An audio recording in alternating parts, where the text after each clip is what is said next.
Bismillahirrahmanirrahim. Assalamualaikum warahmatullahi wabarakatuh.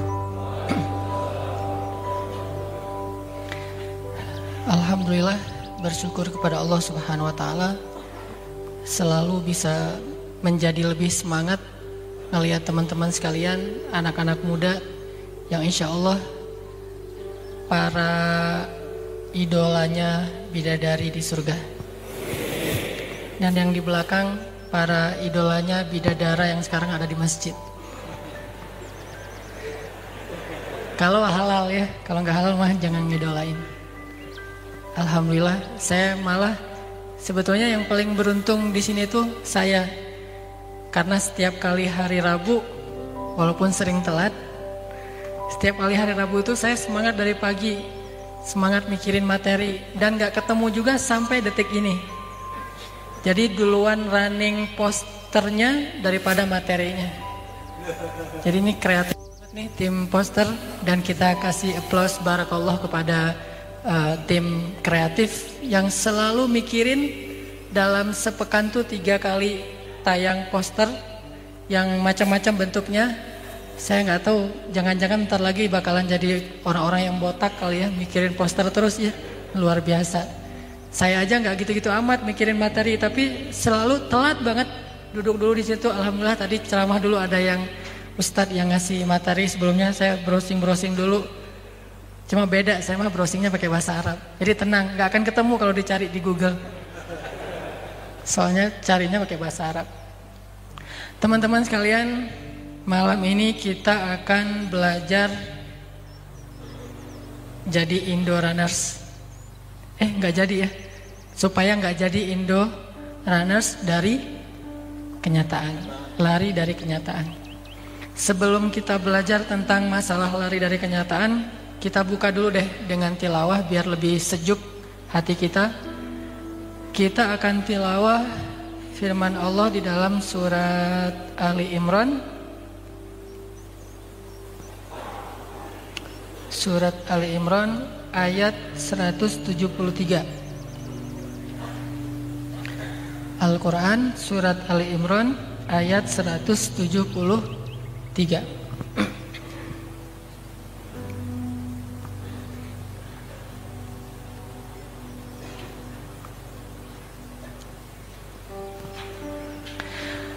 A'udzu billahi minasy syaithanir rajim. Silakan.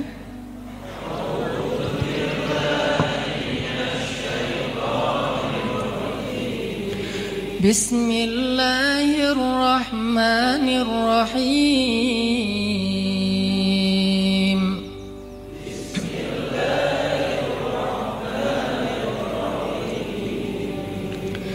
Alladzina qala lahumun nasu innan nasa qad jama'u lakum fakhshawhum.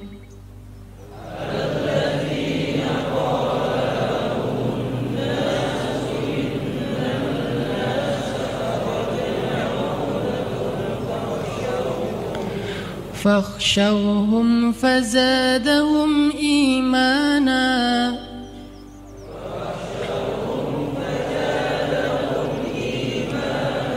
وقالوا حسبنا الله ونعم الوكيل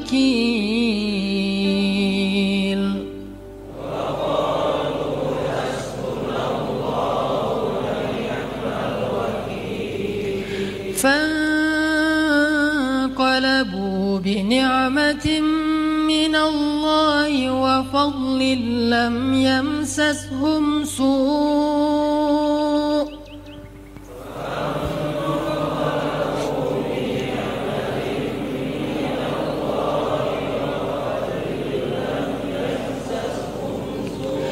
لم يمسسهم سوء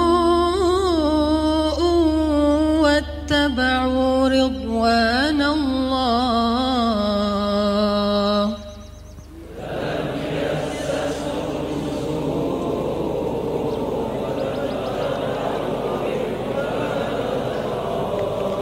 والله ذو فضل عظيم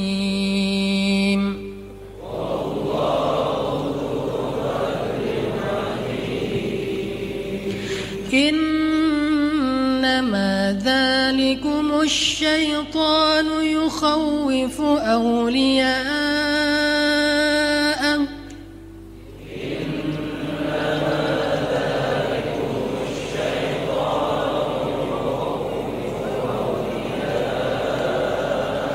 فلا تخافوهم وخافون إن كنتم مؤمنين.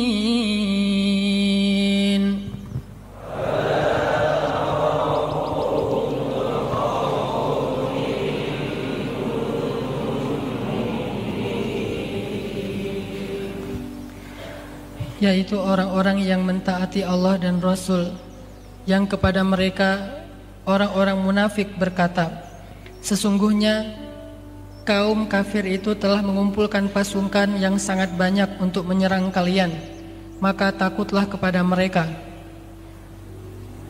Maka perkataan itu menambah keimanan orang-orang yang beriman, dan mereka justru menjawab, hasbunallah wa ni'mal wakil, cukuplah Allah menjadi penolong kami, dan Allah adalah sebaik-baik pelindung. Karena itu mereka kembali dengan nikmat dan karunia yang besar dari Allah. Mereka tidak mendapat bencana apapun. Mereka mengikuti keridhaan Allah, dan Allah memiliki karunia yang amat besar. Sesungguhnya yang menakut-nakuti itu hanyalah syaitan, ingin menggentarkan kalian dengan kawan-kawannya, yaitu orang musyrik. Karena itu janganlah kalian takut kepada mereka, tetapi takutlah kepadaku jika kalian benar-benar orang yang beriman. Shadaqallahul azim. Teman-teman yang dirahmati Allah Subhanahu wa taala, mudah-mudahan kita semakin hari itu semakin akrab, semakin saling kenal. Kalau perlu bisa menghafal nama satu dengan yang lain. Makanya insya Allah nanti juga di akhir acara kita akan terus hidupkan budaya salam-salaman. Setiap Rabu kita kenal teman baru, saudara baru, dan saya sangat berharap teman-teman sekalian di sini mengenal saya, sehingga nanti kalau ada di antara teman-teman yang duluan masuk surga, mudah-mudahan dia yang akan menolong kita dari api neraka. Karena yang bersaudara karena Allah di dunia, nanti di akhirat juga akan saling mencari saudaranya. Dan kita nggak tahu dalam satu masjid Istiqomah ini siapa di antara kita yang pertama bakal masuk surga, itu kita nggak tahu. Saya nggak akan bilang dengan sok pede bahwa saya duluan, karena belum tentu. Dan teman-teman di sini mungkin nggak kenal. Bisa jadi yang di sebelah teman-teman di sini ada orang yang kalau di sisi Allah dialah yang paling istimewa dan menjadi ahli surga lebih dulu. Mungkin yang menurut kita penampilannya biasa-biasa aja, bisa jadi dia 500 tahun lebih dulu masuk surga dari yang lain. Makanya kita harus kenal orang itu, walaupun kita nggak tahu yang mana orangnya sekarang. Tapi kita harus kenal sebanyak mungkin orang-orang yang insya Allah rajin ke masjid, sehingga nanti di akhirat kita berharap dia yang akan salah satunya nolong kita untuk masuk surga. Makanya supaya saya merasa tenang, banyak yang kenal saya, banyak yang tahu saya, sehingga saya berharap dia bisa nolong saya masuk surga. Jangan lupa follow Hanan Attaqi. Ujung-ujungnya enggak. Yang penting kenal aja deh. Kalau follow lebih bagus sih. Oke, kita masuk kepada materi ya. Materi kita surat Ali Imran ayat 173. Ayat ini mengisahkan tentang satu peristiwa setelah perang Uhud. Jadi kita tahu bahwa perang Uhud itu kaum muslimin menang apa kalah? Menang, cuma agak kebobolan ya. Kalau perang Badar itu menangnya telak, nggak kebobolan sama sekali. Kalau perang Uhud itu kebobolan dulu. Pertama menang, udah gitu kalah, udah gitu menang. Artinya 2-1 menang. Karena tidak ada satupun perang yang dilakukan oleh Rasulullah yang kalah tuh nggak ada. Yang ada 2 kali kebobolan, perang Uhud sama perang Hunain. Yang lain mah menang telak. Nah, adegan perang Uhud yang kita tahu bahwa kaum muslimin dipukul mundur oleh orang-orang kafir Quraisy, bahkan beberapa orang sahabat itu sampai meninggal dunia syahid dalam perang Uhud. Salah satu yang paling terkenal siapa? Hamzah sama Mus'ab bin Umair. Nah, ini catat ya, Hamzah sama Mus'ab. Hamzah ini kesayangan Rasulullah SAW. Mus'ab ini kesayangan banyak para sahabat. Hamzah ini adalah seorang petarung, seorang sniper, seorang hunter, dia seorang pemanah ulung, dia seorang pemburu. Sedangkan Mus'ab seorang yang sangat lembut akhlaknya, yang semua orang sayang sama dia. Sehingga ketika kehilangan dua orang ini kehilangan yang besar bagi kaum muslimin. Dan bukan hanya yang mereka aja yang syahid, tetapi banyak lagi di antara sahabat, ada yang luka parah, ada yang matanya buta sebelah, ada yang bahkan Nabi juga ikut terluka, banyak banget luka Nabi di tubuhnya, termasuk salah satunya di wajah beliau.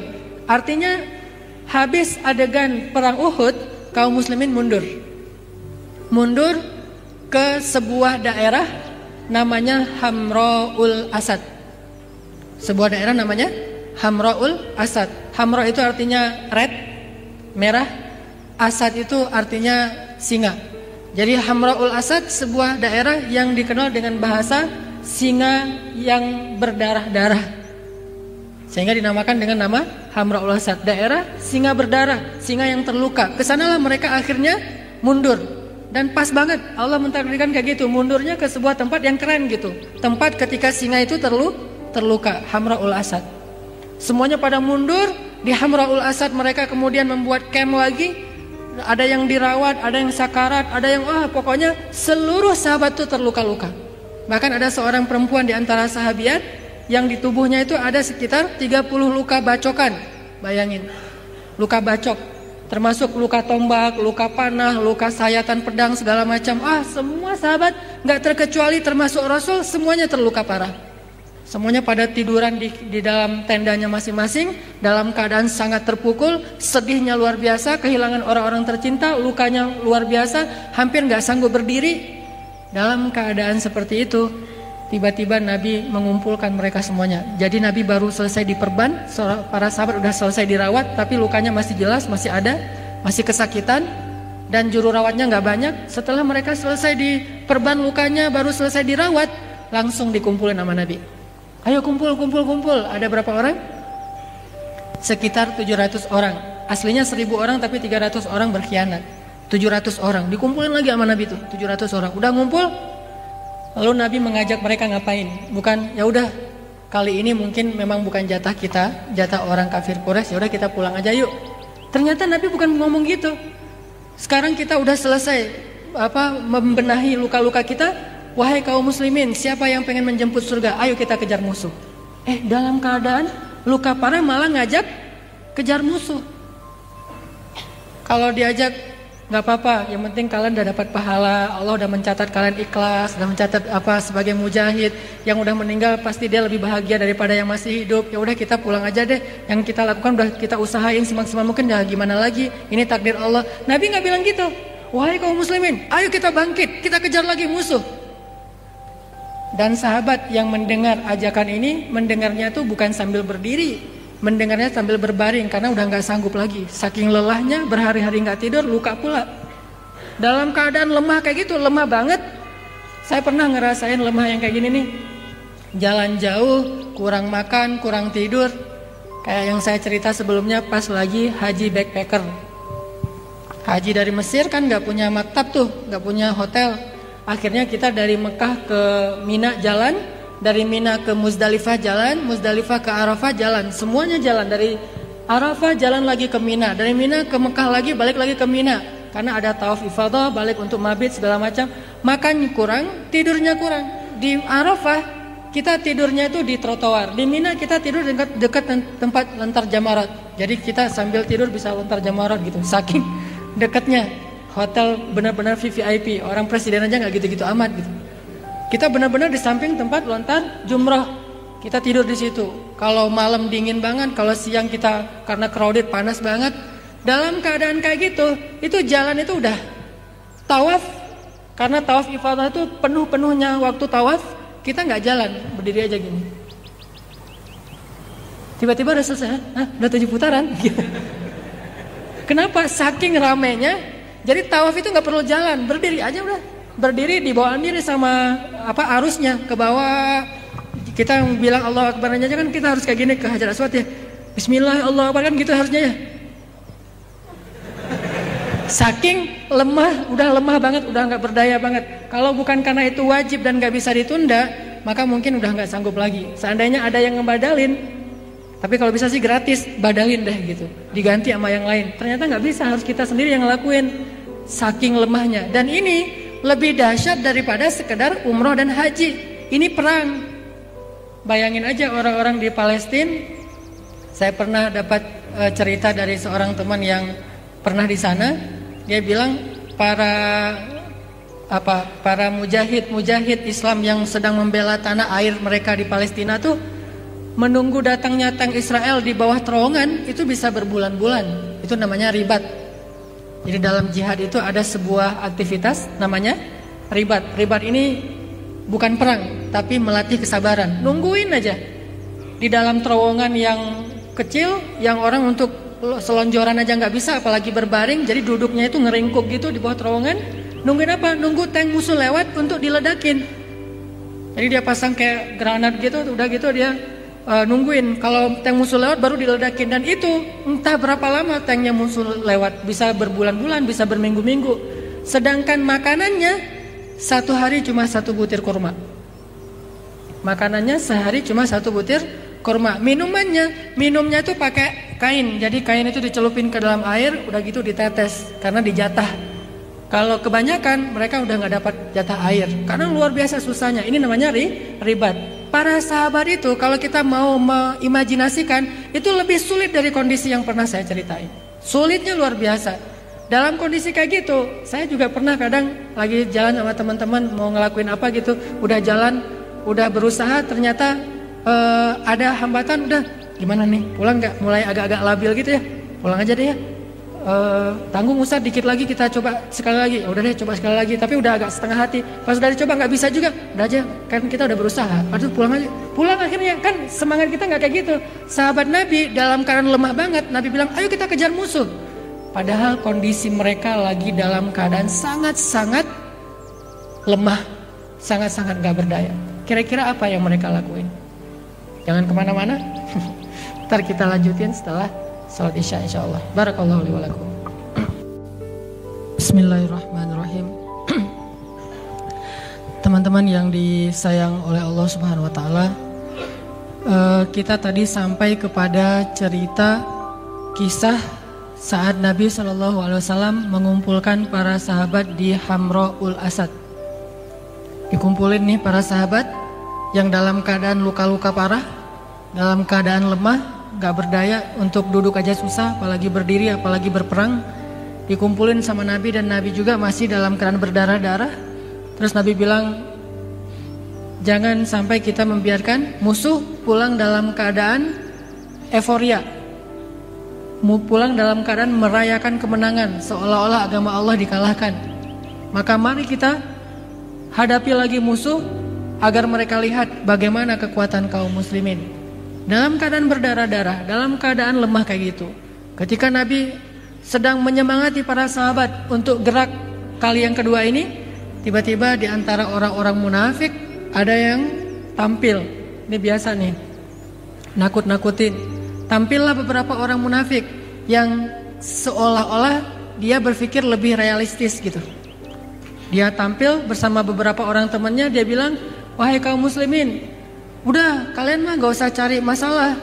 Tadi aja kalian kalah, padahal kalian dalam keadaan sehat. Apalagi sekarang kalian dalam keadaan terluka-luka kayak gini. Ditambah lagi musuh udah mengumpulkan lebih banyak lagi pasukannya. Jadi pasukan yang tadi nggak ikut perang sekarang bergabung, dikoalisikan dengan beberapa orang-orang Arab yang ada di sekitar Madinah. Jadi kalau kalian datang menghadapi mereka sekarang, itu sama kayak dengan bunuh diri. Jadi kata orang munafik, ini misi bunuh diri. Jadi lebih baik kalian pulang aja daripada kalian cari mati. Dalam keadaan kayak gitu, pertama secara fisik memang realitasnya mereka lemah. Kedua memang mereka baru aja kalah, secara mental habis terpukul banget. Kemudian yang ketiga ditambah lagi dengan provokasi, ditakut-takuti oleh orang munafik. Kita nyebutnya orang munafik setelah sejarah itu ditulis. Pada saat itu mereka tidak disebut munafik. Mereka masih dianggap sebagai jamaah kaum muslimin. Jadi bukan dianggap dia mah mau orang munafik, nggak usah dengar. Enggak. Baru disebut munafik setelah sejarah ini ditulis, baru kita bilang oh itu munafik. Sehingga kita ngebayanginnya orang luar, orang yang udah jelas-jelas disebut munafik, ngomporin kaum muslimin atau memprovokasi kaum muslimin untuk berkhianat, untuk tidak mentaati Rasulullah SAW. Kalau itu nyatanya mungkin para sahabat akan mudah menolak. Tapi masalahnya mereka belum dikenal sebagai orang munafik, belakangan baru disebut sebagai munafikun. Sahabat masih menganggap mereka keluarga kita, teman kita, seperjuangan sama kita, bagian dari jamaah kita, prajurit kita juga, bahkan beberapa tokoh-tokoh kita juga. Malah menggembosi semangat para sahabat dengan mengatakan, Innan nasa qad jama'u lakum fakhshawhum. Sesungguhnya orang-orang kafir itu udah berkumpul sekarang. Pasukannya lebih besar dari yang sebelumnya dan mereka sedang mempersiapkan melawan kalian. Mereka akan mengalahkan kalian 2 kali. Lebih baik kalian takut dan pulang aja. Fakhshawhum. Tadi 3 nih kondisinya. Sakit fisiknya, lagi terpukul mentalnya, ditambah lagi digembosi oleh orang-orang munafik yang tidak jujur imannya. Dalam keadaan kayak gitu, lemah banget. Dan Nabi menyuruh mereka untuk maju. Mereka ternyata Allah ilhamkan untuk mengucapkan satu kalimat. Sebenarnya yang mengatakan kalimat ini Rasulullah, kemudian diikuti oleh para sahabat. Apa kalimatnya? Waqalu, mereka bilang, mereka ini dipimpin oleh Rasul, baru mereka nurutin. Kata mereka apa? Hasbunallah, hasbunallahu wa ni'mal wakil. Ketika orang munafik menggembosi semangat kaum muslimin, ketika realitasnya kaum muslimin sedang dalam keadaan lemah dan tidak sanggup untuk duduk apalagi berdiri, lalu dalam keadaan lemah kayak gitu Nabi mengatakan hasbunallah wa ni'mal wakil. Cukup bagi kita Allah. Kalau mereka punya banyak pasukan, kita punya Allah. Kalau mereka kuat, Allah yang menguatkan kita. Kalau mereka tadi bisa memukul mundur kita, maka Allah yang akan memukul mundur mereka. Hasbunallah wa ni'mal wakil. Kalimat inilah yang memotivasi para sahabat untuk bangkit. Nabi tadi ngajak segala macam, belum penuh semangat sahabat, belum utuh, belum belum total gitu ya.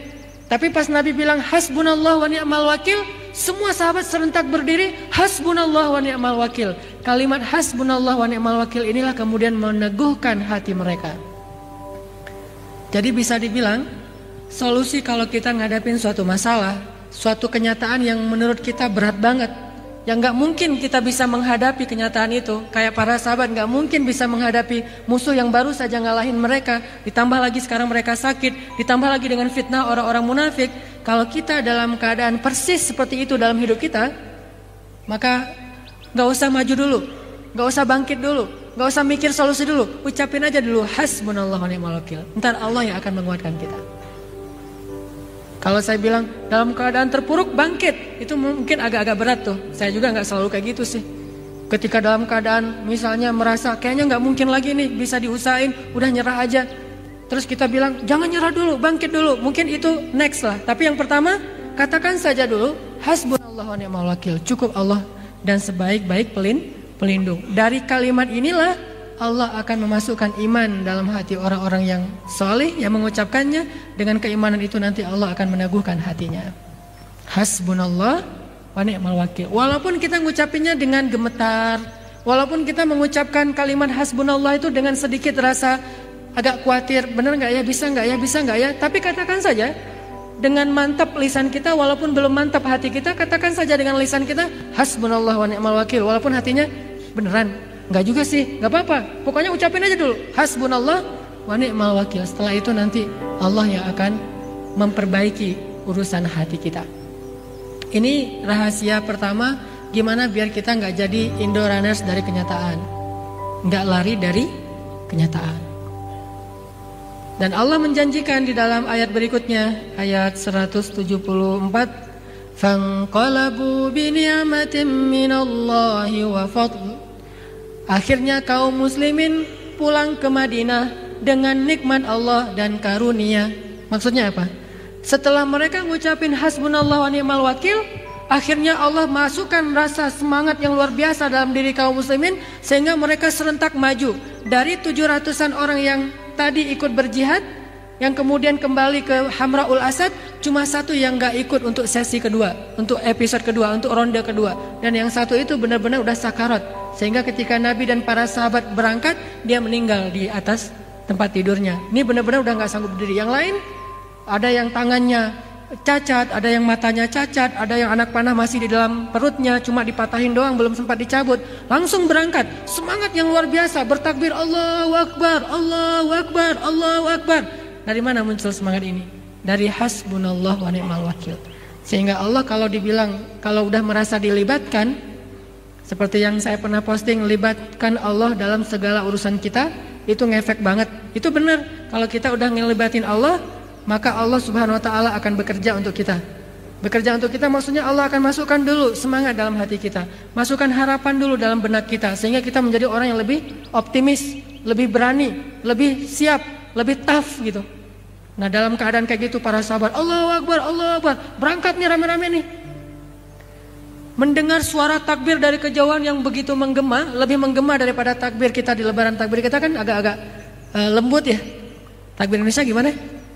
Allahu Akbar, Allahu Akbar, Allahu Akbar. Kan gitu ya. Yang saya bayangin tuh makan ketupat, gitu-gitu kan.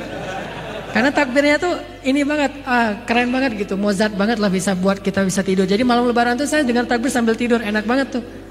Kalau di Arab, kalau di Mesir takbirnya bukan Allahu Akbar, Allahu gitu. Kalau irama Mesir, Allahu Akbar, Allahu Akbar, Allahu Akbar. Jadi modalnya tuh militer, takbir militer. Kalau Saudi takbirnya tuh takbir, kalau tanya ke yang ahli makomat, dia iramanya tuh irama ref gitu. Allahu Akbar, Allahu Akbar, Allahu Akbar. Tapi masih mending Indonesia ya. Allahu Akbar, Allah. Padahal kan takbir itu tujuannya biar semangat atau ini malah jadi aduh lembut banget nih takbirnya. Makanya saya kalau Ramadan pas mau lebaran, kalau saya yang megang mic tuh saya ganti tuh iramanya. Udah waktunya untuk tajdid, pembaharuan. Udah berapa puluh tahun sih kita pakai irama itu. Itu cocoknya lagunya tuh ada anak bertanya pada. Cocoknya gitu tuh. Kalau sekarang harus diganti. Makanya nih para musisi ciptain dong lagu yang baru, yang keren juga, yang cocok dengan takbir Allahu Akbar, Allahu Akbar. Ada pasangannya, nanti lagu lebarannya apa gitu ya. Jadi insya Allah lebih semangat. Nah ini para sahabat nih, agak-agak kurang fokus sih. Para sahabat bertakbir dalam perjalanan mengejar musuhnya, suara takbirnya tuh menggema sampai terdengar dalam jarak sekian dan sekian. Kemudian derap langkah kuda mereka, kemudian mereka berlari, ada yang pakai kuda, ada yang berlari. Itu debunya itu sampai menjadi awan di langit mereka, sehingga membuat musuh merasa gentar luar biasa. Siapa yang menggentarkan hati musuh? Allah Subhanahu wa taala. Jadi bagi kita cukup Allah. Kalau Allah udah turun, udah terlibat, itu udah gampang. Musuhnya banyak tapi kalau hatinya digentarkan nggak ngaruh banyaknya. Tetap aja mereka takut walaupun jumlahnya banyak. Dan ini terbukti. Ketika kaum muslimin habis mengucapkan hasbunallah wa ni'mal wakil, langsung Allah semangatin hati mereka, langsung siap berperang lagi dan rela untuk ngelakuin apapun. Entah dari mana semangat itu datang dan mungkin mereka sendiri nggak percaya kok saya bisa jadi semangat gini ya. Itu gara-gara zikir hasbunallah wa ni'mal wakil loh. Mukjizat dari kalimat hasbunallah wa ni'mal wakil. Ditambah lagi yang kedua, musuhnya jadi gentar. Musuhnya pas dengar suara takbir, melihat awan debu yang diterbangkan dari derap langkah mereka itu, akhirnya Abu Sufyan dan orang-orang yang ada bersamanya mengatakan apa?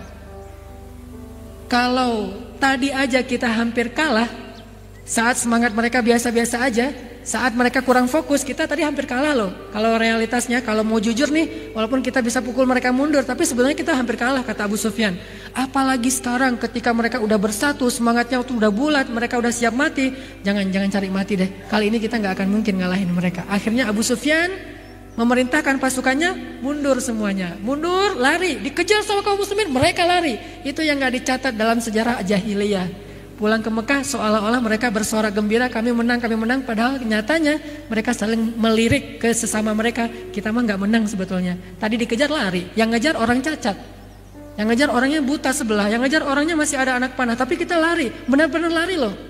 Kaum muslimin ngejar Allahu Akbar kayak ngejar maling gitu. Mereka pada lari, wah takut. Kenapa bisa tiba-tiba jumlah yang lebih banyak? Barusan menang kok malah jadi takut? Allah turun tangan dalam urusan mereka setelah mereka libatkan Allah dengan kalimat hasbunallah wa ni'mal wakil. Gitu juga kita dalam menghadapi hidup.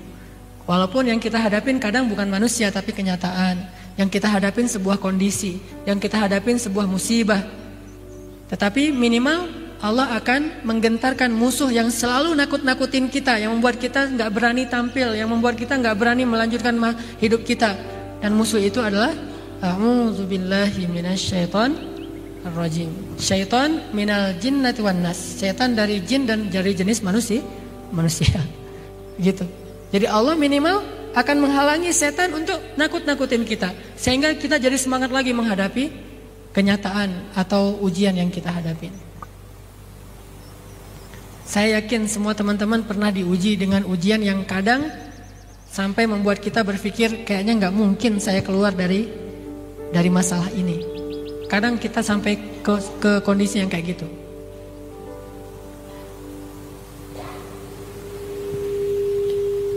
Benar? Pernah ngalamin kayak gitu? Ngerasa, aduh, nggak mungkin nih saya kayaknya bisa dapat jalan keluar nih, udah terlalu berat nih, ini di luar kemampuan saya nih dan segala macam. Sehingga kita pengen lari aja dari kenyataan. Lari dari kenyataan, pelampiasannya kemana? Kalau masih takut mati, minimal minum.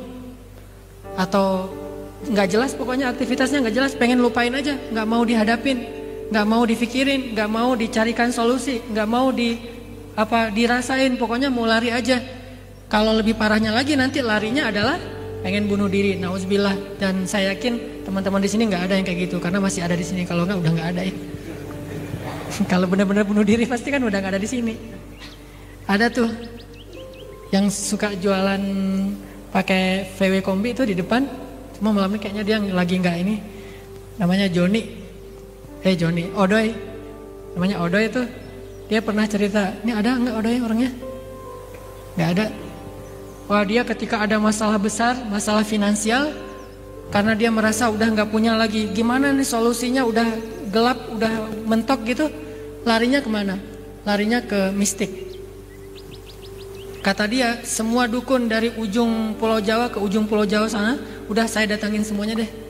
Udah saya coba satu-satu ke dukun A, dukun B, dukun C, baik yang nggak masuk TV atau yang sekarang ada di TV. Saya cobain tuh semua satu-satu, dukun-dukunnya.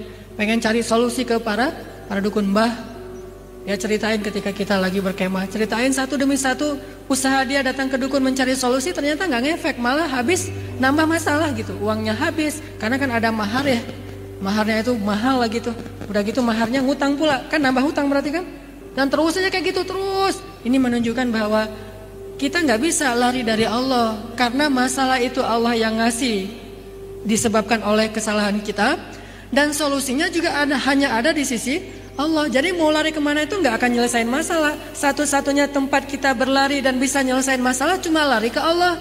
Fafirru ilallah. Larilah kalian kepada Allah.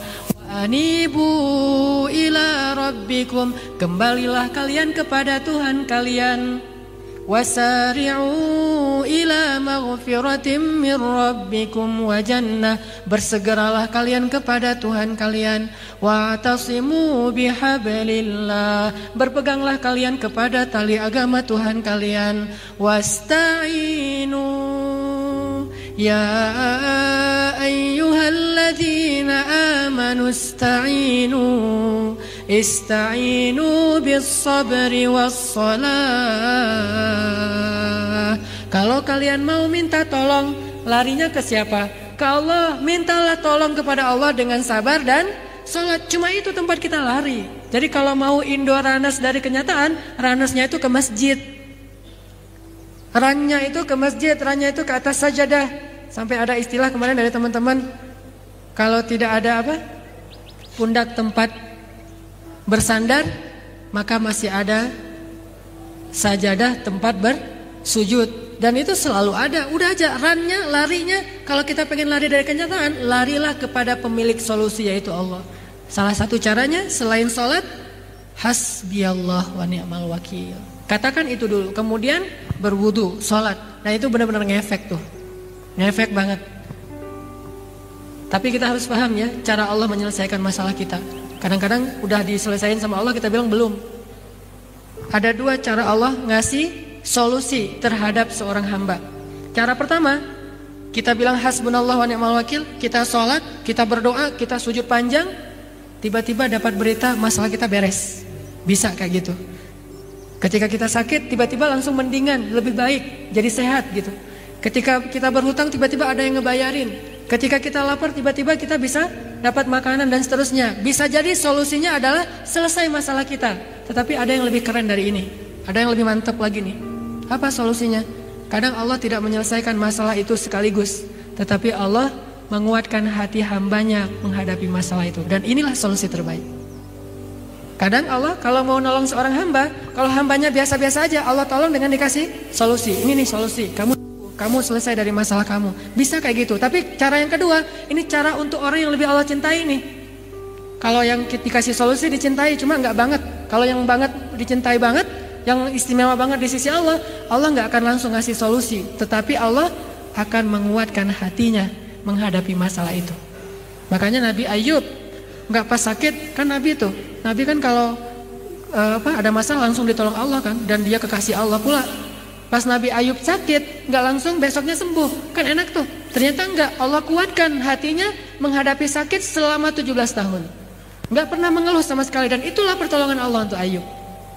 Sehingga setelah dia melewati masa yang panjang itu, dengan kesabaran dan ketabahan, nggak pernah mengeluh, justru yang Allah sediakan untuk dia nanti jauh lebih istimewa daripada diberikan solusi di awal. Makanya kadang ada dua cara, tapi kita yakin salah satu ini akan ngefek pada kita, atau dua-duanya. Kalau kita hasbunallah wa ni'mal wakil, kalau kita sholat, kalau kita tawakal kepada Allah, wa ufawwidu amri ilallah, saya serahin masalah saya kepada Allah. Satu, mungkin Allah akan menyelesaikan masalah kita segera. Dua, dan ini mudah-mudahan juga bisa kita rasain, Allah nggak nyelesain masalah kita, tetapi dikuatkan kita ngadapin masalah. Nggak langsung, misalnya ada masalah dengan pasangan. Kan ada tips, ini tips saya sebagai yang udah nikah. Kalau udah nikah tuh tetap ada masalah, jangan berpikir udah nikah nggak ada masalah, banyak. Masalahnya sama aja, tetap ada, cuma mungkin insya Allah Allah lebih membantu karena udah dalam kondisi yang halal. Ada masalah nih dengan pasangan, kan tipsnya kalau lagi ada masalah sama pasangan, sholat ya. Kayak Nabi kalau lagi masalah dengan istrinya, beliau ke masjid, sholat. Nah saya juga gitu. Kalau Ali bin Abi Thalib ke masjid sholat terus tidur di tanah sampai kepalanya berdebu. Cuma saya nggak tidur di tanah, ke masjid aja gitu, tidur di lantai yang kayu kayak gini. Udah ke masjid sholat, pulang-pulang berharap, mudah-mudahan nih saya kan udah sholat, saya kan udah berdoa, saya kan udah hasbunallah wa ni'mal wakil. Insya Allah pasti nih istri saya di rumah kayaknya udah tenang. Pasti istri saya di rumah nih kayaknya udah senyum-senyum lagi nih. Pasti dia kangen nih sama saya nih, GR gitu ya. Datang nih pulang ke rumah dengan PD-nya udah sholat segala macam. Pas datang ngetok-ngetok pintu, ternyata pintu nggak dikunci. Pas kita buka, ternyata isi rumah udah kosong, dia udah pulang kampung gitu. Berarti lebih parah lagi kan? Kalau tadi masih mending serumah cuma beda kamar. Kalau sekarang dia diam-diam udah pulang kampung aja, udah dikemasin semua barang-barang udah pergi. Hah? Saya ditinggalin, teganya kan gitu. Nah artinya ini mungkin jadi tambah masalah. Kok saya udah sholat tapi masalah saya nambah? Kayak tadi misalnya ada masalah dengan bisnis, ternyata habis sholat nambah lagi masalah yang lain, nggak berhenti. Mungkin di pekerjaan kita udah bermasalah, pulang ke rumah karena istri kita tahu bahwa kita punya masalah bisnis, akhirnya dia juga ngomel-ngomel, dia ngeluh misalnya, nambah lagi, terus anak-anak kita juga sakit, nambah terus. Mungkin masalah kita nggak langsung selesai, tapi ada cara lain Allah menolong kita, ditolong hati kita, dikuatkan hati kita. Pas kita lihat kenyataan kayak gitu, kita jadi makin ngulangin la haula wala quwata illa billah, makin dekat sama Allah, makin mudah menangis ketika sholat, makin bisa bangun malam, kan itu pertolongan dari Allah. Kalau Allah nggak nolong kayak gitu, mungkin kita selamanya nggak pernah bangun malam, selamanya nggak pernah sholat ke masjid, selamanya nggak pernah bisa lebih hijrah, lebih baik, lebih soleh, lebih taat. Justru karena Allah pengen kita taat terus, Allah nggak mau menghilangkan masalah kita, dibiarin aja dulu masalahnya, tapi yang ditolong hatinya. Itu berarti Allah lebih sayang kepada kita. Jadi jangan suudzon dulu sama Allah. Berarti Allah lebih sayang sama kita. Nah akhirnya para sahabat Nabi setelah musuhnya dikejar dan lari kocar-kacir gitu, maka fangqalabu di ayat 174 mereka kembali. Para sahabat kata Nabi, ya udah kalau gitu kita kembali. Nah ini kalau mereka kembali kali ini Allah ridho. Kembali dalam keadaan gagah, bukan pengecut, bukan lari, tetapi kembali karena pasukan musuh udah kocar-kacir. Fangqalabu bi ni'matin minallahi wa fadlin. Mereka kembali ke kota Madinah dengan nikmat dari Allah dan karunia. Apa nikmatnya? Nikmatnya adalah mereka mendapatkan kemenangan. Karunianya apa? Karunianya banyak. Di antara karunia yang mereka dapatkan ternyata yang tadi mereka cari di padang Uhud yang membuat mereka kalah itu ghanimah, sekarang dapat. Jadi musuh pas tahu kaum muslimin menyerang dan mereka lari, mereka meninggalkan banyak onta, domba, harta mereka di belakang sehingga dikumpulkan oleh kaum muslimin. Jadi tetap dapat harta ghanimah, menang intinya, nggak kalah sebetulnya. Fanqalabu bi ni'matin minallahi wa fadlin lam yamsashum su'.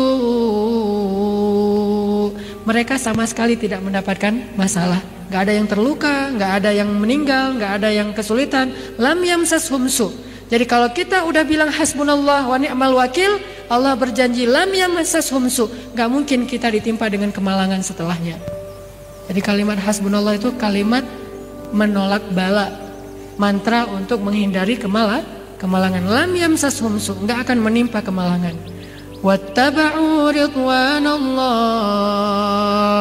Mereka mengikuti karunia Allah, ridho Allah, dan Allah menyertai mereka.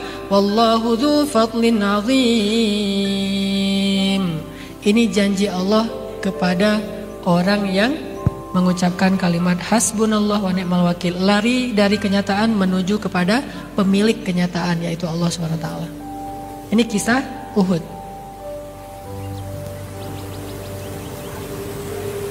Terus ada lagi dalam adegan yang lain, siapa yang pernah mengucapkan kalimat ini selain Rasul dan para sahabat? Kalau kata para ulama, kalimat hasbunallah wa ni'mal wakil itu adalah zikirnya para nabi. Bukan cuma nabi biasa, zikirnya nabi ulul azmi. Ternyata ini ucapan para nabi ulul azmi. Salah satu yang terkenal yang mengucapkan kalimat ini lebih dulu daripada Rasulullah adalah Ibrahim. Kalau dalam salah satu qiraat itu bacanya Ibrahim, makanya orang Inggris nyebutnya Abraham. Atau bisa juga dibaca Ibrahim. Nabi Ibrahim lah yang mengucapkan sebelumnya. Ketika Nabi Ibrahim diikat, ketika Nabi Ibrahim ditangkap sama orang-orang Raja Namrud, kemudian ditaruh di sebuah tempat, di sekelilingnya itu udah disiapin kayu bakar. Mungkin kalau kita baca kisah ini agak kurang nyentuh karena kita tahu Nabi Ibrahim gak bakalan kebakar. Udah tahu endingnya, kan gak enak nonton film udah tahu endingnya. Tapi bayangin kalau kita ngalamin itu dan belum tahu endingnya kayak gimana. Sama kayak yang dialamin oleh sahabat-sahabat Nabi. Siapa sahabat Nabi yang pernah mengalami sama seperti Ibrahim dibakar sampai jadi nama makanan? Kebab, khabab. Jadi nama makanannya kebab ya. Kan dibakar tuh. Nah, ada sahabat Nabi namanya, biar ini saya bilang gini biar gampang ingatnya, Khabbab bin Ars. Khabbab bin Ars ini sahabat Nabi yang sangat-sangat penyabar, sama dengan Bilal, cuma nggak terkenal Bilal, dan dia itu lebih pintar dari Bilal. Dia hafiz Al-Quran, dia penghafal Al-Quran, periwayat Al-Quran, lebih banyak ilmunya daripada Bilal. Cuma Bilal karena muazin, karena dia perform terus, mungkin dia lebih terkenal secara selebritinya, lebih nyelep gitu. Tapi kalau Khabbab bin Ars ini sebetulnya soleh banget. Dia dibakar hidup-hidup loh, sampai kayu bakar dan api itu padam dengan lendir dan cairan yang keluar dari kulitnya Khabbab. Kan kalau dibakar itu kan keluar cairan tuh, kayak lemak-lemak itu. Sampai padam apinya dan kayu bakarnya gara-gara lemak-lemak yang keluar dari kulitnya Khabbab. Dibakar hidup-hidup, tapi nggak dibiarkan sampai mati. Kalau udah mau mati dikeluarin dulu. Udah agak-agak dingin dipanasin lagi. Terus aja gitu, kayak orang mau ada yang beli dipanasin, ntar dimatiin dulu, panasin. Kayak gitu. Khabbab bin Ars dalam keadaan dibakar kayak gitu hidup-hidup. Nabi datang kepada Khabbab dan mengatakan, "Ya Khabbab, ucapkanlah apa yang diucapkan kakek kita Ibrahim. Mudah-mudahan Allah akan menjadikan api itu bardan, sejuk seperti yang pernah Allah lakukan kepada Ibrahim." Akhirnya dalam keadaan dibakar, Khabbabnya Khabbab mengatakan hasbi Allah wa ni'mal wakil, hasbi Allah wa ni'mal wakil, sambil menjerit, sambil mengatakan hasbi Allah wa ni'mal wakil. Apakah apinya menjadi sejuk? Tidak. Kan saya bilang tadi di awal, bisa jadi Allah nggak akan mensejukkan apinya, tetapi Allah akan mensejukkan hatinya. Sehingga walaupun dibakar, yang tadinya dia teriak-teriak, setelah dia bilang hasbi Allah wa ni'mal wakil, dia tidak lagi teriak. Ketika dibakar dia diam aja sambil berzikir hasbi Allah, hasbi Allah, hasbi Allah. Dikuatkan hatinya oleh Allah. Dan setiap kesulitan yang dia alamin, Allah ilhamkan di dalam benaknya hafalan Al-Quran, hafalan Al-Quran, hafalan Al-Quran. Sehingga setelah selesai dibakar, lama dia tuh dibebaskan juga, sama dibeli, terus dibebasin, dia menjadi seorang hafiz Al-Quran. Itu pertolongan Allah untuk Khabbab. Enggak selalu sama. Jadi jangan bilang kalau kita misalnya ada masalah dikit atau deketin api, hasbiyallah wa ni'mal wakil. Masih panas, ulangi lagi deh. Hasbiyallah wa ni'mal wakil. Masih panas. Bohong mau Ustaz Hanan. Enggak, kita akan dikuatkan hatinya. Jadi tetap panas, cuma hasbiyallah wa ni'mal wakil gitu.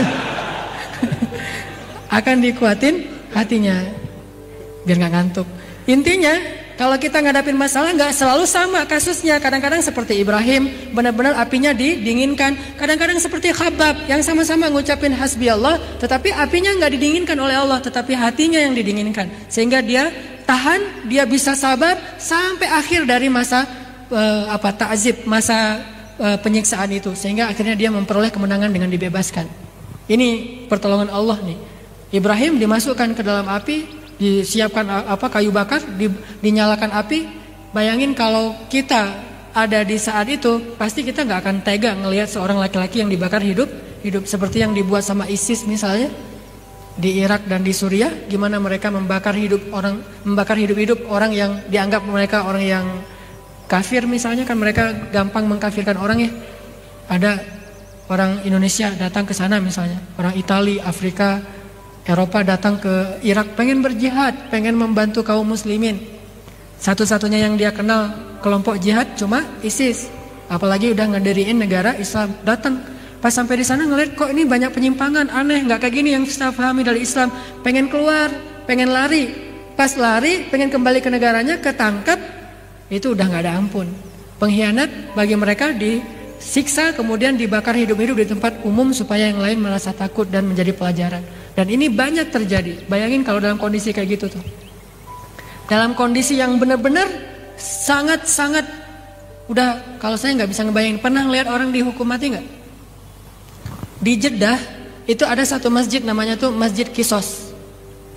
Masjid Qisas tuh masjid yang kalau di hari Jumat tertentu ada bukan acara sih. Ada kegiatan kisos gitu. Ada event gitu ya. Eventnya adalah kisos. Biasanya orang setelah disidang segala macam udah diponis, ternyata dia terbukti bersalah membunuh, maka hukumannya dibunuh karena itu hukum Islam. Nah, ada satu masjid namanya Masjid Kisos. Cuma di situ ada kisosnya di Jeddah. Kalau kita datang ke masjid itu hari Jumat, habis sholat Jumat jangan pulang dulu.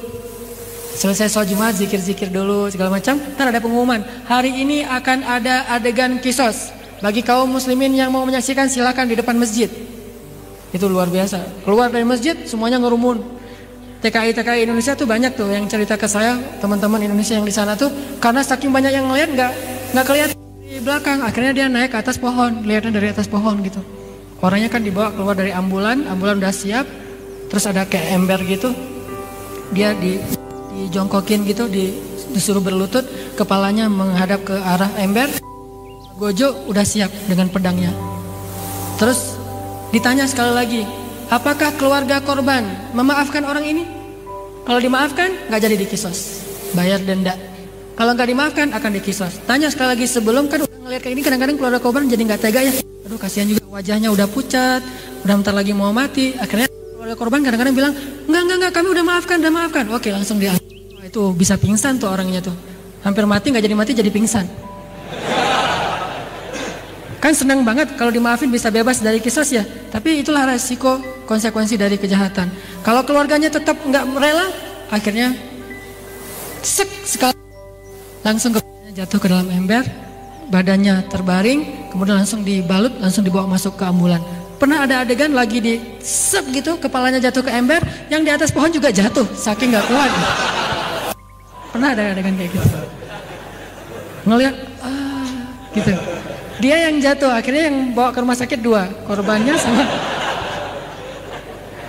Bayangin dalam kondisi kayak gitu. Ini saya buat ilustrasi ya, biar kita punya imajinasi. Dalam kondisi kayak gitu, Nabi Ibrahim mau dihukum mati, matinya kalau kisah masih mending. Kalau kita lihat kayaknya enak gitu, udah selesai kan. Tapi kalau dibakar bayangin gimana tuh. Dalam kondisi kayak gitu, itu api nyata-nyatanya sedang dinyalain. Dan beliau hanya manusia biasa yang bahkan kena api itu pasti terbakar. Tiba-tiba datang malaikat Jibril. Malaikat yang datang bukan orang biasa. Malaikat yang bisa nolong dengan seizin Allah. Bilang kepada Ibrahim, ya Ibrahim, alaka hajah? Apakah kamu punya sesuatu yang kamu minta ke saya? Perlu saya tolong wahai Ibrahim? Kata Ibrahim, amma ilaika fala. Kepada kamu? Enggak. Mau saya tolong ya Ibrahim? Mau saya selamatkan dari sini ya Ibrahim? Kata Ibrahim, kepada kamu ya Jibril? Enggak. Tapi kepada Allah, ya hasbiyallah wa ni'mal wakil. Siapa yang bisa ngatain kalimat ini dalam situasi kayak gitu? Kalau cuma baca sejarah sih gampang, tapi ngerasain banget kayaknya agak-agak susah nih. Begitulah iman As-Siddiq Ibrahim alaihissalam. Nabi yang digelari dengan julukan As-Siddiq, yang sangat kuat imannya. Kepada Jibril itu kan bukan musuh, bukan orang jahat. Jibril itu malaikat paling keren, paling soleh yang membawa wahyu. Pasti dia diutus oleh Allah untuk nolong Ibrahim. Jadi udah gak ada alasan untuk nolak sebetulnya. Kalau dia terima, ya boleh Jibril, tolong bukain dong gitu. Bisa kalau dia mau bilang kayak gitu ke Jibril kan boleh banget, gak dosa kan. Tapi tetap dia gak mau, hatinya tuh gak rela kalau sampai berbagi keyakinan dengan Jibril. Akhirnya dia bilang, amma ilaika fala, dengan gagah gitu. Bukan bilang amma ilaika fala. Ya udah Jibril, udah entar dulu, basa-basi gitu aja. Enggak. Ini mantap dalam hatinya, bukan basa-basi doang. Pas Jibril udah gitu, balik lagi ke langit. Dan Nabi Ibrahim enggak menyesali kata-katanya. Aduh, Jibril enggak ngerti, orang lagi kayak gini masih nanya. Enggak. Udah Jibril pergi aja, enggak balik lagi.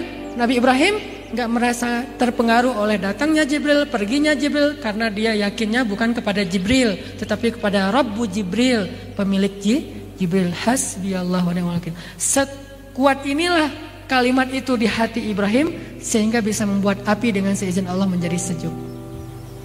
Jadi sekuat apa kalimat itu di hati kita, maka sebesar itu juga efeknya kepada masalah kita. Mungkin saya juga merasa, bukan kita, saya aja lah, kita. Mungkin saya ngerasa kalimat hasbiyallah itu belum sekuat Ibrahim lah. Kalau ada yang nawarin, oh ini pasti utusan Allah nih, gitu ya. Kalau Jibril kan jelas-jelas utusan Allah tuh. Tapi kita kadang-kadang yang belum jelas utusan Allah juga kita husnuzon kan ya. Ini pasti utusan Allah kan, tadi saya bilang hasbiyallah wa ni'mal wakil, tiba-tiba datang orang yang mau nolong, ya udah ini aja deh gitu. Enggak apa-apa. Mungkin hati kita belum sekuat Ibrahim, tetapi minimal nih kekuatan yang paling lemah di hati kita itu ketika kita bilang hasbiyallah wa ni'mal wakil, kita mau solusi asalkan itu diridhoi oleh Allah. Gitu. Itu paling minimal. Kalau sampai kita mengambil segala solusi terserah diridhoi enggak diridhoi, berarti kita sebetulnya enggak hasbiyallah wa ni'mal wakil, itu mah cuma basa-basi. Standar minimal yang ukuran orang awam, ketika kita bilang hasbiyallah wa ni'mal wakil, hasbiyallah wa ni'mal wakil. Lalu ada yang nawarin, ini nih ada solusi ini dengan cara yang menurut kita syubhat atau haram. Enggak deh, hasbiyallah wa ni'mal wakil. Itu standar iman kita. Kalau kita bisa kayak gitu, Allah akan datangkan yang cara yang halal, cara yang lebih baik untuk menyelesaikan urusan kita. Jadi sekualitas apa, sekuat apa kata-kata hasbiyallah di hati kita, sebesar itu juga efeknya dalam masalah kita. Siapa lagi yang pernah ngucapin kalimat ini? Walaupun dengan kalimat yang sedikit berbeda teksnya, tetapi intinya sama, hanya cukup Allah saja. Aisyah radhiyallahu anha. Ketika Aisyah difitnah selingkuh dengan seorang sahabat yang ganteng, yang soleh, namanya siapa? Sofwan bin Mu'attal. Udah ada yang tahu cerita ini? Yang udah pernah dengar cerita ini coba angkat tangan, punten. Yang udah pernah dengar cerita fitnah terhadap Aisyah? Oh berarti banyak yang belum ya. Saya ceritain lagi. Jadi Rasul dengan sahabat waktu itu dalam suatu perjalanan pulang bawa istrinya Aisyah. Di tengah jalan Aisyah itu minta izin kepada, kan kalau istri Nabi kalau ikut bersama Nabi itu ditandu, pakai tandu gitu ditandu. Nah pas udah di rest area, Aisyah maaf kebelet pengen ke belakang. Nah minta izin lah kepada pengawalnya, tunggu ya saya mau ke belakang dulu. Pergi dia ke belakang menyelesaikan hajatnya. Ternyata pas dia kembali, dia raba-raba dadanya, ternyata kalungnya jatuh. Kalung pemberian ibunya Aisyah di hari pernikahannya dengan Rasulullah. Kenangan, memang gak mahal tapi ada kenangannya, ada cerita. Jatuh. Akhirnya dia bilang ke Rasul, ya Rasulullah kalung saya jatuh, tapi udah dicari-cari gak nemu. Sementara Rasulullah mau berangkat, akhirnya ditunda gak jadi berangkat. Udah kalau gitu kita cari kalung Aisyah dulu. Gak jadi berangkat ya sahabat? Ya Rasul gak jadi berangkat. Bermalam di situ demi mencari kalung Aisyah. Nyari, nemu. Pas udah ketemu, udah terlanjur malam, udah bermalam aja. Paginya karena mereka bermalam di situ dan di situ bukan tempat yang ada sumber air, mereka kehabisan air, tidak dapat air untuk berwudu. Akhirnya mereka mulai mengeluh, nih gimana kita sholat subuh nih nggak ada air nih, pasti gara-gara Aisyah nih, gara-gara kehilangan kalung kita jadi kejebak di sini. Mulai nyalahin Aisyah. Ternyata gara-gara mereka nyalahin Aisyah, Allah membela Aisyah karena cintanya Allah kepada Aisyah.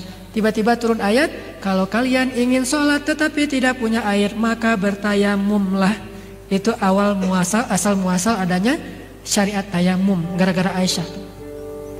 Langsung para sahabat semangat, Allahu Akbar, Allahu Akbar. Ternyata gara-gara Aisyah kita jadi dapat keringanan dalam wudhu, yaitu dengan cara tayamum. Udah tayamum, sholat subuh, lanjut perjalanan. Udah lama jalan, capek, siangnya, sorenya berhenti lagi. Berhenti, Aisyah namanya orang udah di rest area kan biasanya suka ke toilet gitu. Sama ke toilet lagi. Ke toilet balik, jatuh lagi tuh kalau mungkin centelannya tuh emang udah longgar, jatuh. Lapor lagi ke Rasul. Akhirnya Rasulullah nyuruh lagi para sahabat nyari. Mulai lagi kehambat gara-gara itu. Berangkat lagi. Di kali yang ketiga, rest area lagi, Aisyah ke toilet lagi, jatuh lagi. Kali ini Aisyah udah gak enak hati mau ngasih tahu ke Rasul. Masa 3 kali ngasih tahu terus 3 kali berhenti gara-gara Aisyah. Akhirnya diam-diam Aisyah nyari sendiri. Gak ngasih tahu ke Rasul, gak lapor, nyari sendiri. Lama lagi nyari-nyari kalung. Rasul nganggap Aisyah gak ada masalah. Akhirnya berangkatlah kafilah jihadnya. Dan Aisyah tertinggal. Kok pengawalnya nggak tahu? Soalnya Aisyah itu orangnya langsing, kurus, keren. Ini hadis lainnya, pelajaran lainnya tuh cewek yang mau ngikut berarti harus jaga badan. Aisyah itu kurus, keren, energik. Dari mana saya tahu Aisyah energik? Dia lomba lari sama Rasul, Rasul kalah. Berarti kan energik. Dulu mungkin lomba lari, kalau sekarang mungkin main skate atau sepedaan, gitu-gitu. Jadi energik gitu, orangnya badannya pas, gak terlalu gemuk, gak terlalu kurus juga, pas banget. Nah Aisyah itu kurus, saking kurusnya para pengawal yang mengangkat tandu itu gak bisa ngebedain ada orang di dalam tandu apa gak ada, sama aja, lebih berat tandunya daripada orangnya. Jadi pas ngangkat tandu gak mikir kalau Aisyah gak ada karena sama aja beratnya. Ternyata Aisyah ketinggalan. Pas Aisyah balik ke tempat tandunya gak ada orang sama sekali. Akhirnya Aisyah baru sadar bahwa dia tertinggal rombongan. Duduklah dia di samping sebuah batu, duduk nungguin. Pasti Rasul kalau nanti ngeh pasti akan balik menjemput dia. Nah Rasul setiap perjalanan pasti mengutus seorang sahabat jadi juru nyisir gitu, yang menyisir di belakang, takut ada barang ketinggalan, orang yang tersesat. Namanya Sofwan, cowok ganteng di antara sahabat Nabi. Masih jomblo juga Sofwan ini. Nah dia di belakang, pas dia nyisir dapat ke area itu ngelihat perempuan lagi duduk di sebelah batu. Oh ini mungkin rombongan Rasul ketinggalan. Dideketin, pas dideketin ternyata Aisyah. Nah pas udah dekat ngelihat itu Aisyah, Sofwan langsung tarajuk. Tarajuk itu ngucapin innalillahi wa inna ilaihi raji'un. Soalnya lihat cewek cantik, innalillahi wa inna ilaihi raji'un. Ini teladannya ya. Jadi kalau ngelihat cewek cantik, innalillahi wa inna ilaihi raji'un. Ada yang like kita gitu. Pas kita lihat yang like siapa? Oh cewek nih di PP-nya tuh bagus. Jadi kepo ngelihat Jadi seorang muslim yang ideal tuh ngelihat cewek itu innalillah dan gak sengaja ngelihat oh ternyata Aisyah innalillah. Kalimat innalillah ini terdengar oleh Aisyah sehingga Aisyah terbangun. Langsung Aisyah menutup wajahnya. Kemudian Sofwan mengambil onta dan menaruh di sebelah Aisyah, didudukin ontanya, gak ngomong apa-apa dan Aisyah tahu itu kode bahwa Aisyah disuruh naik ke atas onta. Naiklah Aisyah ke atas onta. Apaan? Lebih dekat. Sini aja ngomong. Apaan? Oh mic-nya ganti.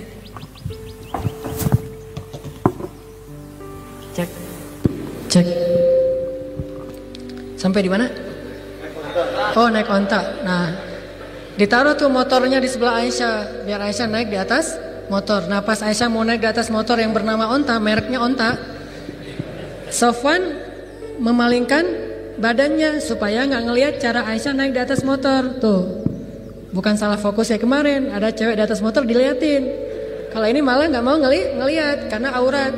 Akhirnya Aisyah naik, kira-kira waktu 1 menit 2 menit udah naik di atas motor, di atas onta, diambil onta tali kekangnya onta dibawa sama Sofwan. Sofwan jalan, Aisyah di atas onta, jalan aja. Nah, ternyata Rasulullah nggak realize kalau Aisyah ketinggalan. Sampai di Madinah, Rasulullah langsung masuk ke masjid, sibuk dengan tamu-tamu kenegaraannya, belum pulang ke rumah Aisyah, jadi nggak tahu kalau Aisyah ketinggalan. Tiba-tiba dari kejauhan Sofwan dan Aisyah ini tiba-tiba datang mendekat kota Madinah. Di gerbang kota Madinah orang munafik lagi ngumpul. Nih kebiasaan orang munafik itu nongkrong di jalan. Itu salah satu kebiasaan orang munafik, nongkrong aja di jalan. Ada yang lewat dipelototin, kalau lupa bilang punten dimarahin. Itu gitu. Jadi Aisyah sama Sofwan kan dua cowok cewek yang bukan muhrim lagi berduaan di tengah padang pasir. Hah? Jadi hot news kan? Wah langsung di semuanya di broadcast tuh, semua rumah di broadcast. Kalau broadcastnya sih sederhana, Aisyah dan Sofwan pulang berdua. Benar apa salah? Benar, nggak ada yang salah kan? Tapi bahasa ini bersayap, sehingga orang pasti akan memahaminya tuh yang negatif. Wah selingkuh nih, orang munafik nggak pernah bilang selingkuh. Itulah bahasa media. Kadang-kadang ujungnya pertanyaan, Aisyah dan Sofwan selingkuh? Tanda tanya gitu kan ya? Itu kan bahasa media banget tuh. Dari zaman dulu udah kayak gitu. Aisyah dan Sofwan pulang berdua, di broadcast ke semuanya. Akhirnya yang lain orang-orang beriman sendiri yang menyimpulkan mereka selingkuh. Itu pinternya bahasa munafikun. Sehingga orang beriman sendiri yang menyebarkan Aisyah selingkuh dengan Sofwan, Aisyah selingkuh dengan Sofwan, Aisyah udah gak cinta lagi dengan Rasulullah, Aisyah berkhianat, Sofwan ternyata ada main sama Aisyah. Rame di seluruh rumah di kota Madinah. Sampai akhirnya Rasulullah mendengar berita itu dan Rasulullah sangat sedih. Kemudian sahabat-sahabat yang senior juga semuanya percaya dengan berita itu. Semuanya percaya. Sampai Rasulullah juga hampir percaya. Hampir Rasulullah menceraikan Aisyah. Terus Rasulullah datang ke rumah Aisyah, ngobrol sama Aisyah. Ya Aisyah, kamu udah dengar beritanya? Udah ya Rasulullah. Gimana menurut kamu? Kata Aisyah, kalau saya bilang itu bohong, pasti Rasul gak percaya sama saya. Padahal saya jujur. Kalau saya bilang itu benar, Allah Maha tahu saya tidak melakukan itu. Maka saya gak mau ngomong apa-apa, cukuplah Allah bagi saya. Tuh kalimat intinya. Kalau dalam keadaan merasa gak ada yang nolongin kita, gak ada yang berpihak sama kita, udah Allah cukup. Hasbi Allah. Tapi bahasanya saya adukan saja kepada Allah, enggak kepada manusia. Udah segitu dong. Rasulullah kemudian enggak bisa nyimpulin nih gimana nih. Aisyah juga ngomongnya agak-agak enggak tegas gitu. Nanya ke Abu Bakar enggak bisa komentar. Rasulullah akhirnya ke masjid sedih banget. Tiba-tiba datang Jibril membacakan surat An-Nur 1 halaman penuh. Ayatnya tuh panjang banget, bahwa ternyata benar Aisyah itu tidak selingkuh. Aisyah itu masih suci, Aisyah itu solehah, dibela dari langit. Nabi mendengar ayat ini dibacakan oleh Jibril, langsung bahagia lari ke rumah Aisyah, yaitu rumah Abu Bakar. Lari ke rumah Abu Bakar, ngetok-ngetok pintu rumah, dan Rasulullah memeluk Abu Bakar mengatakan, ya Abu Bakar, bahagia. Ada apa ya Rasulullah? Telah turun ayat yang membela Aisyah bahwa mereka tidak berselingkuh. Itu adalah sebuah musibah. Aisyah tertinggal dan Allah membela Aisyah. Nama Aisyah bersih di langit. Aisyah mendengar dari kamarnya, ternyata Allah membela Aisyah. Aisyah gak pernah nyangka sampai turun ayat untuk ngebelain dia. Ini gara-gara kalimat hasbiyallah wa ni'mal wakil. Sampai turun ayat loh ngebelain dia. Akhirnya karena Rasulullah udah tenang, Abu Bakar udah tenang, ngetuk pintu kamar Aisyah. Abu Bakar bilang ke Aisyah, Aisyah keluar, itu Rasulullah suami kamu datang. Allah udah membela kamu dan ayatnya dibacakan sama Rasul. Udah keluar kamu ketemuin sama Rasul, kata Abu Bakar. Apa kata Aisyah? Enggak, emangnya dia belain saya? Yang belain saya kan Allah. Jadi saya akan menghadap Allah aja, gak mau menghadap dia. Akhirnya Aisyah gak mau keluar dari kamar. Salat syukur, sujud syukur kepada Allah, dan Rasulullah paham, oh ya udah, emang saya pantas sih digituin kan. Soalnya kan kemarin maksud pantasnya wajarlah seorang perempuan, seorang istri ngambek kepada suami yang kemarin juga hampir percaya kepada isu kan ya. Dan itu Rasulullah sadar banget. Udah Rasulullah pulang, besoknya balik lagi Aisyah udah normal lagi. Nah, intinya kalimat ini luar biasa, sampai langit menurunkan ayat demi seorang perempuan yang menyerahkan urusannya kepada Allah. Wa ufawwidu amri ilallah hasbiyallahu wa ni'mal wakil la haula wala quwata illa billah. Makanya kita boleh jadi Indoranas dari kenyataan, tapi larinya kemana dulu? Larinya kepada Allah SWT. Insya Allah Allah yang akan menyelesaikan urusan kita jika kita ngerasa memang gak bisa menyelesaikannya sendiri. Itu aja teman-teman yang dirahmati Allah. Mudah-mudahan jadi penyemangat buat kita ngadapin masalah kita. Jangan kemana-mana, tetaplah di jalurnya, tetaplah menghadap Allah dalam keadaan susah dan senang. Dan marilah kita tutup dengan sama-sama berdoa kepada Allah. A'udzubillahi minasyaitonirrajim. Bismillahirrahmanirrahim. Ya Allah ya Arhamar Rahimin.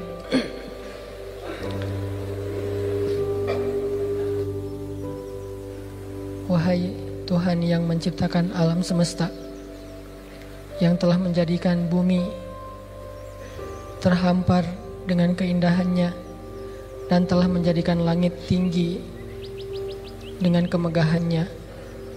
Ya Allah yang maha besar, ya Allah yang maha agung, ya Allah yang maha kuasa atas segala sesuatu. Tidak ada yang tidak mungkin bagimu ya Allah. Tidak ada yang mustahil bagimu ya Allah. Tidak ada yang sulit bagimu ya Allah. Tidak ada yang berat bagimu ya Allah. Jika Engkau telah berkehendak, maka segalanya bisa terjadi. Hanya dengan kata-kata kun, maka Engkau mengubah segalanya semaumu ya Allah. Engkau yang pernah menciptakan alam semesta dari tiada menjadi ada. Engkau juga yang nanti akan meniadakan kembali segala sesuatu yang saat ini ada. Engkau yang telah menjadikan bintang-bintang, planet dan segala sesuatu yang ada di alam semesta ini begitu luar biasanya. Dan semua itu Engkau jadikan dengan mudah bagimu tanpa ada sedikit pun kesusahan. Engkau juga menciptakan kami satu generasi ke generasi yang lain. Engkau munculkan satu generasi di bumi lalu Engkau binasakan. Engkau munculkan lagi generasi berikutnya, Engkau binasakan. Engkau munculkan lagi generasi berikutnya dan Engkau hilangkan. Engkau maha kuasa atas segala sesuatu. Engkau yang menghidupkan, Engkau juga yang mematikan. Engkau yang memelihara alam semesta. Engkau yang maha hidup dan tidak pernah lelah, tidak pernah mengantuk dan tidak pernah tidur. La ta'khudhuhu sinatu wa la naum. Engkau yang maha kuasa atas segala sesuatu. Wa huwa ala kulli syai'in qadir. Engkaulah yang menjaga bumi dan langit ini. Wa la ya'uduhu hifdhuhuma. Tidak pernah lelah menjaganya. Ya Allah, Engkau yang maha sibuk mengurus hambamu. Kulla yaumin huwa fi sya'n. Yang semua hamba-hambamu membutuhkanmu dan meminta segala hajat mereka kepadamu, tetapi sedikit pun tidak menyulitkanmu ya Allah.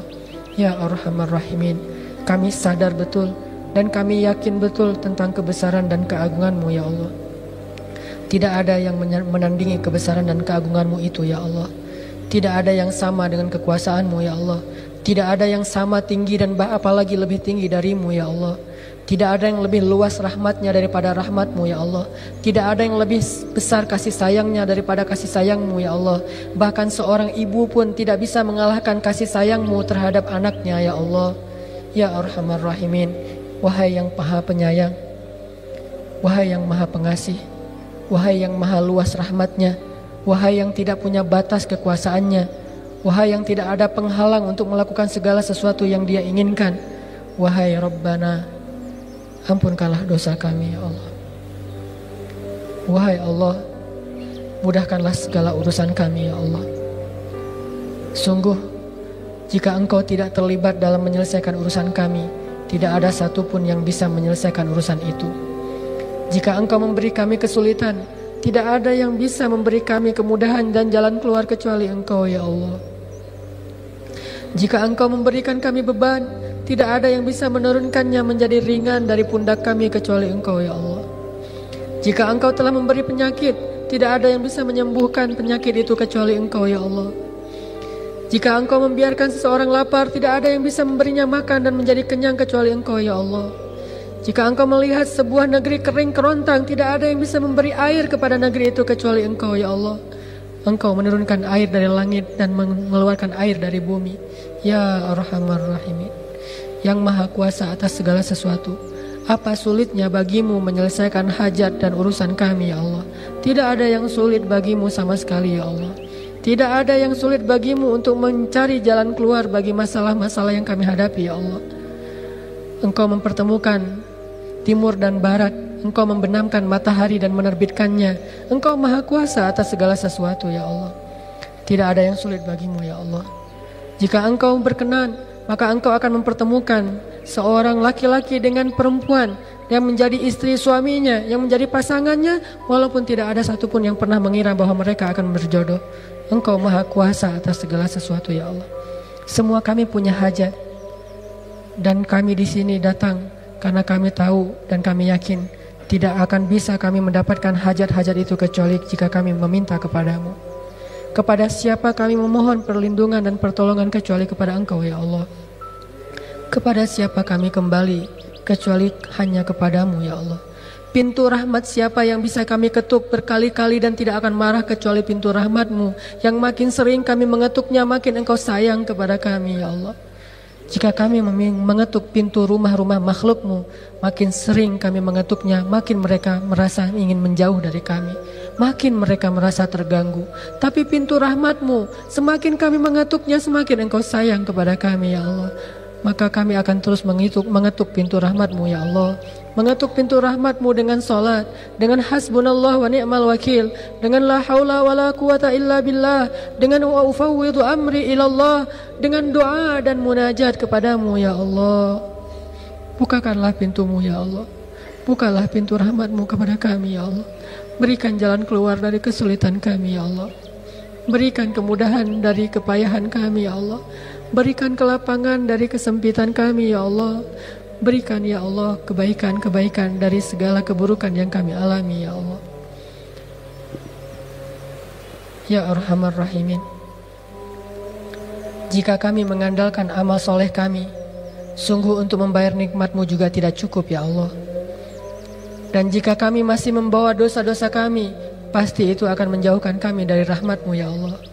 Maka yang bisa kami lakukan hanyalah beristighfar, memohon ampun atas dosa-dosa yang pernah kami lakukan, dan setelahnya kami memohon rahmat dan kasihan dari-Mu ya Allah. Meskipun kami merasa tidak pantas untuk meminta banyak dari-Mu karena sedikitnya amal-amal kami, tetapi kami juga sadar bahwa tidak ada tempat lain bagi kami untuk meminta selain Engkau ya Allah. Kami memohon, please ya Allah, kami sangat memohon kepadamu ya Allah. Kami sangat memohon kepadamu, berikanlah jalan keluar dari setiap masalah kami ya Allah. Berikanlah jalan keluar dari masalah keluarga kami ya Allah. Berikanlah jalan keluar dari masalah pekerjaan kami ya Allah. Berikanlah jalan keluar dari masalah pribadi kami ya Allah. Berikanlah jalan keluar dari masalah pendidikan kami ya Allah. Berikanlah jalan keluar dari masalah jodoh kami ya Allah. Berikanlah jalan keluar ya Allah. Pertemukanlah kami dengan kekasih kami di dunia dan di akhirat ya Allah. Jika kami ingin bertemu dengan pasangan kami, itu karena kami ingin belajar taat kepadamu bersama-sama ya Allah. Kami ingin merasakan sholat tahajud bersama. Kami ingin merasakan saling menasihati dalam kebaikan. Kami ingin berpegangan tangan, bergandengan tangan menuju ridhamu ya Allah. Kami ingin kembali kepadamu sambil membawa orang yang Engkau ridhai. Dan kami ingin masuk surga bersamamu berpasang-pasangan ya Allah. Ya Arhamar Rahimin, pertemukanlah kami dengan jodoh kami ya Allah. Bukakanlah jalan untuk kami untuk bertemu dengan pangeran kami, dengan imam kami, dengan pemimpin di dalam rumah tangga kami ya Allah. Dan bukakanlah jalan untuk kami bertemu dengan orang yang akan menasihati kami ya Allah. Orang yang akan menafkahi kami ya Allah. Orang yang akan mengimami sholat kami ya Allah. Ya Allah, pertemukanlah kami dengan seorang perempuan yang akan mengajarkan kepada kami kasih sayang dan kelembutan. Perempuan yang bisa mengganti ibu kami dalam kasih sayangnya kepada kami ya Allah. Ya Arhamar Rahimin, semua kami punya hajat dan kesulitan. Tolonglah kami ya Allah. Kasihanilah kami ya Allah. Ibalah kepada kami ya Allah, hamba-Mu yang lemah dan tidak berdaya ini ya Allah. Rabbana atina min ladunka rahmah وهيئ لنا من أمرنا رشدا واجعل لنا من كل ضيق مخرجا ومن كل هم فرجا ومن كل عسر يسرا ربنا آتنا في الدنيا حسنة وفي الآخرة حسنة وقنا عذاب النار تقبل يا كريم تقبل يا رحيم تقبل يا ودود تقبل يا أرحم الراحمين أجب دعاءنا يا الله أجب دعاءنا يا رحمن أجب دعاءنا يا رحيم أجب دعاءنا يا مجيب السائلين. Terimalah doa kami ya Allah. Mudah-mudahan doa kita pada malam ini akan menyelesaikan hajat-hajat kita. Barakallahu li wa lakum. Wassalamualaikum warahmatullahi wabarakatuh.